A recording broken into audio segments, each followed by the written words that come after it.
Il s'appelle Maurizio Toffoletti et il est sculpteur de marbre. Ici, à Bièvre, en pleine nature, c'est son atelier. Tout de suite, ça a été le marbre parce que c'est solide et beau à la fois et en même temps fragile. Le sculpteur, il se retrouve lui-même. C'est-à-dire qu'il a tout son monde, ses rêves à lui.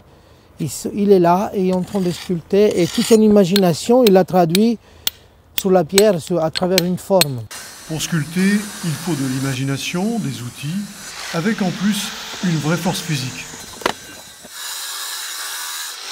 À Neuilly, son petit atelier et sa vitrine, qui lui sert aussi de bureau. Io pensavo che avevo trovato un amico come te gratis là a Marina di Carrara.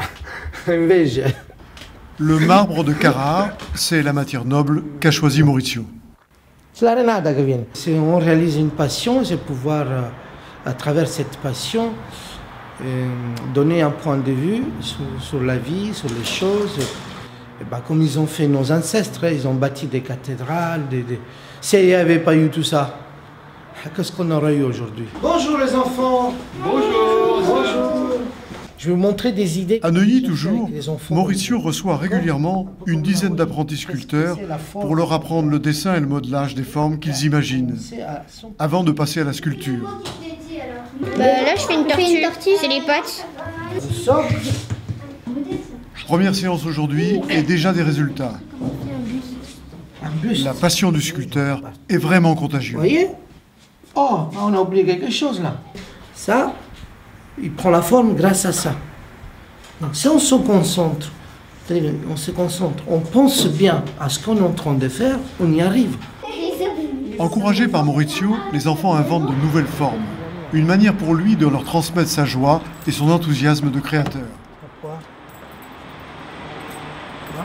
Ce soir, Maurizio Toffoletti expose une quinzaine de ses œuvres dans une salle du Grand Palais. La forme, elle est...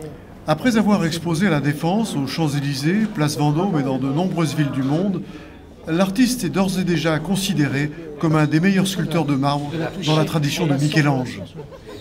Parce qu'on sent la vibration. On a l'impression de toucher la musique. Normalement, là, on l'écoute. Et la lumière, c'est pareil. Et puis c'est tellement plus agréable. Il est celui qui a su redonner au marbre de Carrare la lumière, la transparence et la sonorité. Ici, il n'est pas interdit de toucher les œuvres. Quand il y a le soleil, regarde, viens voir ici. Ah ouais. Je passe ma main. Maurizio Toffoletti présente et accompagne ses sculptures avec tellement de passion que le contact s'établit de suite. Et tout le monde est séduit. C'est incroyable, pour moi c'est une matière... Le marbre ou le travail de Maurizio? Même le travail de Maurizio, mais lui qui aime les marbres, travailler... Dans l'espace d'un soir, le ballet des visiteurs célèbre une œuvre originale de plus en plus reconnue. Avec Maurizio Toffoletti, le marbre de Carrare s'est mis à chanter.